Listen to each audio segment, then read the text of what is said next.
रुपये की गिरती वैल्यू इकोनॉमी के लिए ख़राब नहीं बल्कि ये एक अच्छी चीज़ है। ये बात मैं नहीं बोल रहा दोस्तों, ये बात बोली है डॉक्टर राजीव कुमार ने, जो वाइस चेयरमैन है नीति आयोग के। तो दोस्तों एक बात समझिए कि इतने बड़े पद में बैठे हुए आदमी ने अगर ये बात बोल दी है तो ये बात कोई हवा में बात तो बोली नहीं है। तो दोस्तों ये समझिए कि जैसे इतने बड़े जो पद में बैठे हैं, इनकी एक एक बात, एक एक स्टेटमेंट जो ये बोलते हैं वो सब एक्सपर्ट द्वारा लिखी गई होती है। तो ये बात किस हद तक सही है, तो आज की वीडियो में हम यही बात करेंगे कि क्या गिरते हुए रुपये की वैल्यू सही में इकोनॉमी के लिए अच्छी है या फिर ये लॉस देती है इकोनॉमी को। और साथ ही में इसके साथ हम ये भी समझेंगे कि किसी भी देश की करेंसी वो गिरती कैसे है और क्यों गिरती है, और गिरती है तो आम जनता पे किस तरह इफेक्ट करती है, किसको इसका फ़ायदा होता है, और इसका फ़ायदा है तो इसका नुकसान क्या है, ये हम इस वीडियो में बात करेंगे। तो सबसे पहले वीडियो इस बात से शुरू करते हैं कि अभी देश की जो इंडियन रुपये की वैल्यू है उसकी क्या वैल्यू है। उसकी वैल्यू है 90.72, जो करेंटली अभी जब मैं वीडियो बना रहा हूँ ये इंडियन रुपये की वैल्यू है। और ये लोवेस्ट गई है हिस्ट्री में, जो है रिकॉर्ड लोवेस्ट जो गई है 91.91। ये रिकॉर्ड लोवेस्ट वैल्यू गई है, कुछ हफ्ते पहले की बात है जब ये रिकॉर्ड लोवेस्ट वैल्यू इंडियन रुपये की dollar with respect to dollar जो है $1 की वैल्यू है। $1 जो है वो 91.91 जो है वो पहुंच गया था। तो दोस्तों हम बात करेंगे कि क्या रीज़न है कि किसी देश की जो है वैल्यू, जो है करेंसी की वैल्यू है, वो गिरती या बढ़ती है। तो गिरने में सबसे मेन रोल जो है, किसी भी देश की जो करेंसी की वैल्यू है वो अगर डिक्लाइन हो रही है, उसकी वैल्यू कम हो रही है डॉलर के रिस्पेक्ट में, तो उसका सबसे बड़ा कारण है कि उस देश में जो है फॉरेन इन्वेस्टर जो हैं वो अपना पैसा जो है उस देश से निकाल रहे हैं, इन्वेस्टमेंट जो है अपनी वो निकाल रहे हैं।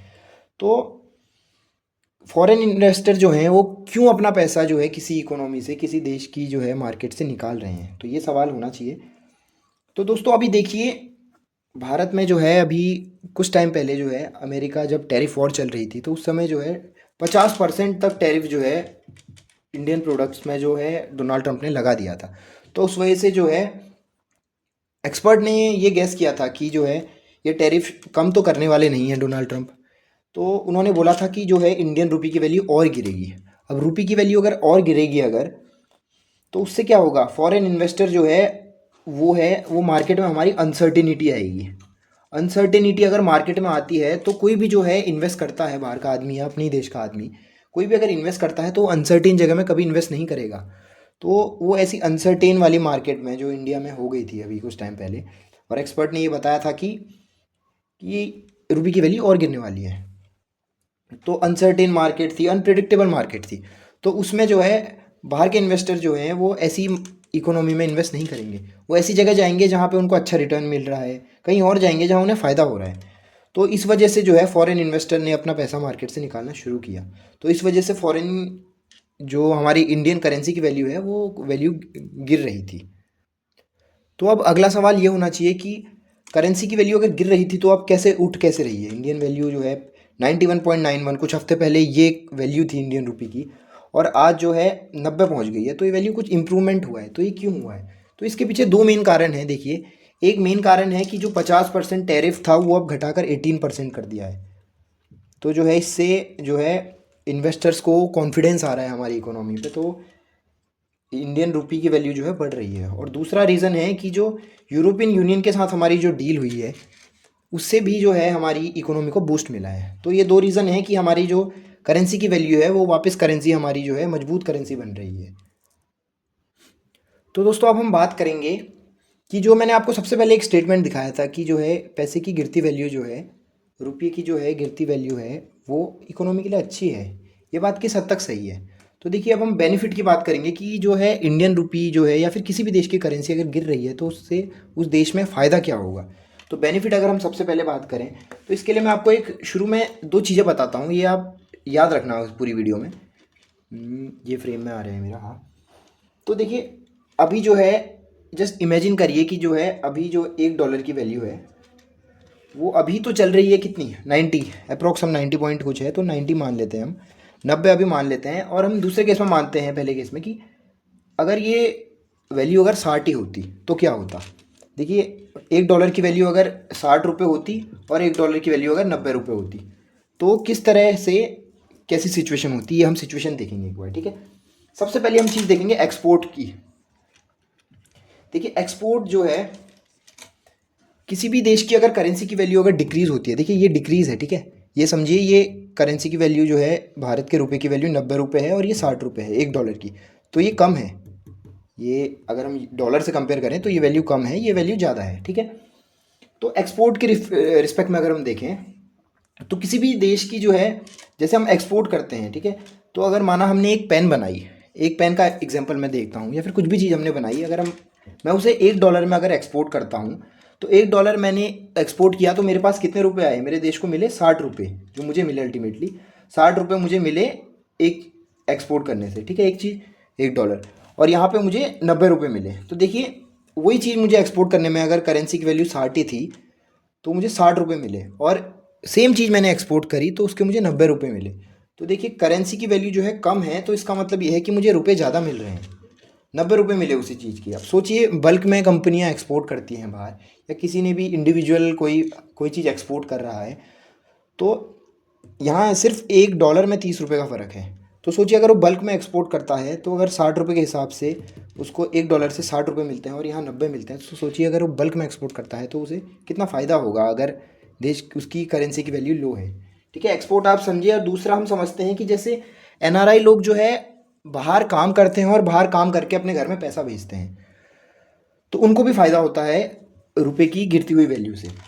देखिए ऐसे समझिए, अगर कोई बाहर फॉरेन में काम कर रहा है और वो $1000 कमा रहा है और $1000 अपने घर में भेज रहा है, तो अगर वो $1000 अपने घर में भेज रहा है तो $1000 के हिसाब से $1 की वैल्यू अगर हम 60 ही माने, तो वो 60 ही हज़ार उसके घर वालों को मिलेंगे। अगर 60 रुपये अगर $1 की वैल्यू $1 की वैल्यू चल रही है, और अगर 90 चल रही होगी तो उसके घर वालों को मिलेंगे 90,000। तो आप समझिए 30,000 का डिफरेंस आ गया।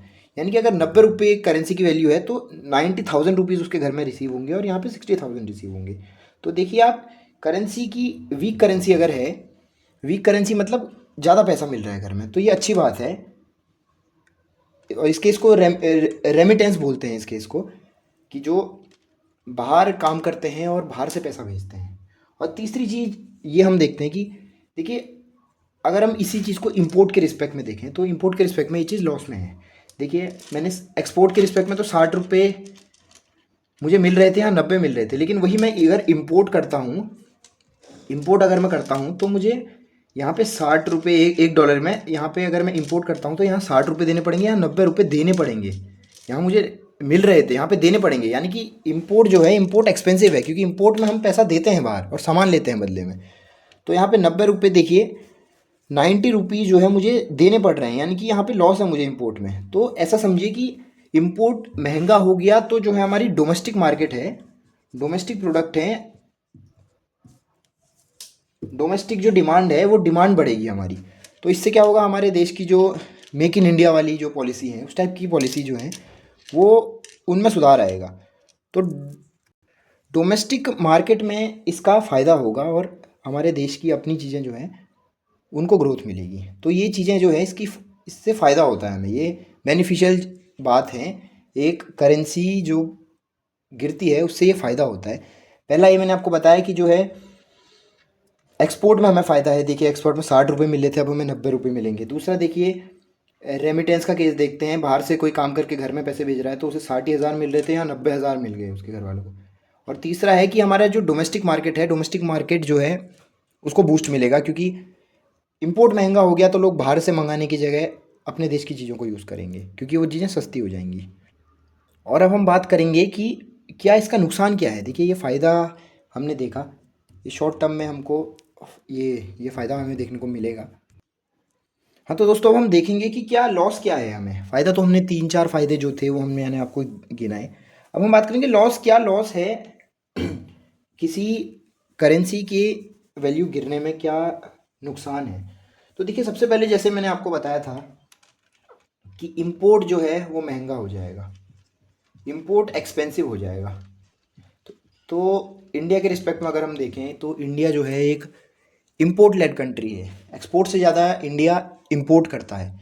और इंपोर्ट में जैसे मेन चीज़ें मैं आपको बताऊं तो क्रूड ऑयल हो गया, जैसे क्रूड ऑयल, वेजिटेबल ऑयल, ये सब हो गया, गोल्ड हो गया, मशीनरी हो गई, जैसे मोबाइल वगैरह होते हैं, वो सब हम बाहर से इंपोर्ट करते हैं। तो दोस्तों देखिए, इंपोर्ट अगर एक्सपेंसिव है तो ये सब चीज़ें भी महंगी हो जाएंगी। क्रूड ऑयल जो है, इससे पेट्रोलियम बनता है, डीजल पेट्रोल आपका बनता है। तो अगर इंपोर्ट एक्सपेंसिव है तो पेट्रोल की वैल्यू बढ़ जाएगी। जो चीज़ हमें पहले $1 60 में मिल रही थी, अब वही चीज़ हमें 90 91 रुपये में मिल रही है। तो पैसा कहाँ से आएगा? वो पैसा आएगा आम जनता की जेब से। तो हमारी पॉकेट से वो पैसा जाएगा, और पेट्रोलियम हो गया, ये सब चीज़ें महंगी, गोल्ड महंगा हो जाएगा, मशीनरी महंगी हो जाएगी, जो मोबाइल फ़ोन्स हैं वो सब महंगे हो जाएंगे। और दोस्तों, और मेक इन इंडिया की हम बात करते हैं तो उसमें जो रॉ मटेरियल यूज़ होता है, रॉ मटेरियल जो है उसमें मैक्सिमम रॉ मटेरियल जो है वो बाहर से आता है। तो रॉ मटेरियल भी महंगा हो जाएगा, क्योंकि हमारी करेंसी की वैल्यू कम है विद रिस्पेक्ट टू डॉलर।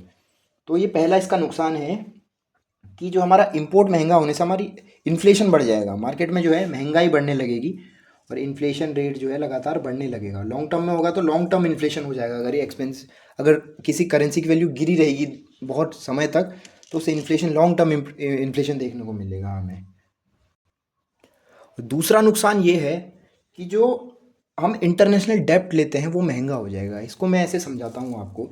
देखिए, इंडिया में क्या होता है, जैसे जो इंडिया की जीडीपी है, जो हमारी अर्निंग होती है उससे ज़्यादा हम एक्सपेंस करते हैं।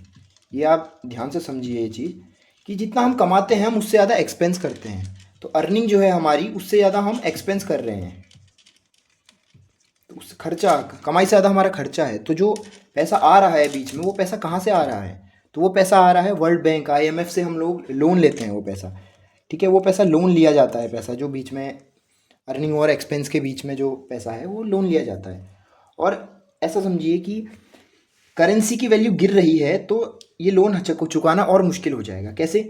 एक तो ये लोन में हमें इंटरेस्ट देना है, इंटरेस्ट ब्याज तो हमें देना ही देना है, साथ में हमें जो रुपये की गिरती हुई वैल्यू है वो भी कंपेंसेट करना है। इंटरेस्ट रेट जिसे बोलते हैं, एक्सचेंज रेट बोलते हैं, इंटरेस्ट रेट नहीं, जिसे हम बोलते हैं एक्सचेंज रेट। तो जो रुपये की गिरती हुई वैल्यू है, हमें उससे भी कंपेंसेट करना है, और इंटरेस्ट तो देना ही देना है। तो समझिए आप कि ब्याज देना है जो 8 10% का, जो वर्ल्ड बैंकों में वो उसके साथ इंटरेस्ट के साथ लौटाना है, वो तो लौटाना ही लौटाना है। साथ में जो हमारा एक्सचेंज रेट, जो करेंसी की वैल्यू गिर रही है, उससे भी हमें एडजस्ट करनी है बात। तो इससे क्या होता है, कई देश जो हैं वो डेप्ट जो पड़ जाते हैं, डेप्ट में पड़ जाते हैं। वो जो है उनको लोन चुकाना इतना मुश्किल हो जाता है कि वो डेप्ट ट्रैप में फंस जाते हैं, डेप्ट में नहीं, डेप्ट ट्रैप में फंस जाते हैं। तो जैसे आप पाकिस्तान का एग्जांपल देख सकते हैं। तो पाकिस्तान ने इतना लोन लिया कि अब वो लोन दे ही नहीं पा रहा है, वो डेप्ट ट्रैप में फंस चुका है वो। अब उसको अपने पोर्ट्स बेचने पड़ रहे हैं, अपनी देश की संपत्ति बेचनी पड़ रही है, ताकि वो डेप्ट ट्रैप, जो उसमें ट्रैप में फंसा हुआ है वो, उसमें वो अपना पैसा वापस कर सके। ऐसा ही कंपनियों के साथ भी होता है, और ऐसा कंट्रीज़ के साथ भी होता है। तो इंटरेस्ट रेट के साथ हमें एक्सचेंज रेट को भी मैनेज करना पड़ता है अगर हम लोन लेते हैं। तो ये एक बुरी बात है अगर करेंसी की वैल्यू डिक्रीज़ हो रही है। तीसरी बात मैं आपको अगर बताऊं तो तीसरी बात ये है कि जो है हमारी जो है लेबरी जो है वो सस्ती हो जाती है। आप ऐसे समझिए, पहले आपको लिख लिख के दिखाता हूँ। लेबर जो है वो चीपर लेबरी हो जाती है हमारी। ठीक है, देखिए, अगर ऐसे समझिए कि एक डॉक्टर है जो भारत में काम कर रहा है, और एक डॉक्टर है जो बाहर काम कर रहा है। तो जो बाहर काम कर रहा है वो ज़्यादा पैसे कमाता है, क्योंकि वहाँ की जो है इकोनॉमी जो है, वहाँ की जो करेंसी की वैल्यू है वो वैल्यू स्ट्रांग है, और भारत में जो करेंसी की वैल्यू है वो कम है। तो इससे क्या है, वो सेम जो पैसा कमा रहा है उसकी वैल्यू बाहर ज़्यादा है, और वहाँ बाहर से अगर वो भारत में भेजता है तो उसकी वैल्यू ज़्यादा है। समझ रहे हैं आप? और जो यहीं पे पैसे कमा रहा है तो उसकी लेबरी जो है वो सस्ती लेबरी है। तो ऐसे भी ये आम जनता को अफेक्ट करता है, रुपए की वैल्यू गिरना। तो अब दोस्तों सवाल ये है कि ठीक है, रुपए की वैल्यू गिर तो रही है, पर इसके लिए हम ऐसा क्या करें कि जो रुपए की वैल्यू है वो गिरे ना? इसका सल्यूशन क्या है? तो इसका सल्यूशन दोस्तों, पहला सल्यूशन मैं आपको बताता हूँ। पहला सल्यूशन ये है कि हम अपने डोमेस्टिक मार्केट को इंक्रीज़ करें। डोमेस्टिक मार्केट को अगर हम इंक्रीज़ करते हैं और इंपोर्ट पे डिपेंड नहीं होते हैं, डोमेस्टिक मार्केट को इंक्रीज़ करते हैं और इंपोर्ट इंडिपेंडेंट बन जाते हैं, इंपोर्ट नहीं करते हैं, तो हमें फ़र्क नहीं पड़ेगा कि डॉलर या फिर किसी और की देश की करेंसी क्या चल रही है। वो हम अपने ही देश में मैन्युफैक्चर कर रहे हैं और अपने ही देश के लोगों को सप्लाई कर रहे हैं, तो हमें फ़र्क नहीं पड़ेगा कि बाहर ज़्यादा क्या चल रहा है, ज़्यादा इम्पेक्ट नहीं करेगी वो चीज़ें हमें। देखिए, कुछ चीज़ें ऐसी हैं जो हमें इंपोर्ट करनी ही पड़ेगी, जैसे क्रूड ऑयल है, वो हम इंडिया में नहीं ला सकते, वो ज्योग्राफी पे डिपेंड करती है। लेकिन कुछ चीज़ें ऐसी हैं जो हम मैन्युफैक्चरिंग है जैसे, वो हम भारत में कर सकते हैं, तो उससे हमें फ़र्क नहीं पड़ेगा कि डॉलर की वैल्यू क्या चल रही है और रुपये की वैल्यू कम हो रही है बढ़ रही है, क्योंकि हम अपने ही देश में बना रहे हैं और अपने ही देश में जो है हम उसको यूज़ कर रहे हैं। तो पहला तो ये है कि हम डोमेस्टिक मार्केट को इतना ग्रो करें कि बाहर की चीज़ों से हमें फ़र्क ना पड़े। और दूसरा है डी डॉलराइजेशन। डी डॉलराइजेशन मतलब होता है कि डॉलर का यूज़ कम करना और अपने जो है अपनी जो लोकल करेंसी है, अपने देश की जो करेंसी है, उसी से इंपोर्ट एक्सपोर्ट करना, उसी से जो है ट्रेड करना। जैसे भारत है, भारत के आसपास के देशों में जो है एक कोई डॉलर के अलावा कोई ऐसी करेंसी चलाई जाए जिससे जिससे ट्रेड हो सके, तो उससे डॉलर पे डिपेंडेंसी कम होगी और इस तरह रुपए की वैल्यू गिरेगी नहीं। तो दोस्तों आज की वीडियो में इतना ही, और आई होप कि आपको ये वीडियो समझ आई हो, कुछ भी थोड़ा भी बहुत कुछ समझ आया हो और मैं समझा पाया हूँ। और आई होप कि जो अपनी करेंसी की वैल्यू है जो अभी 90 चल रही है, 90.72, वो कुछ और हद तक उठे।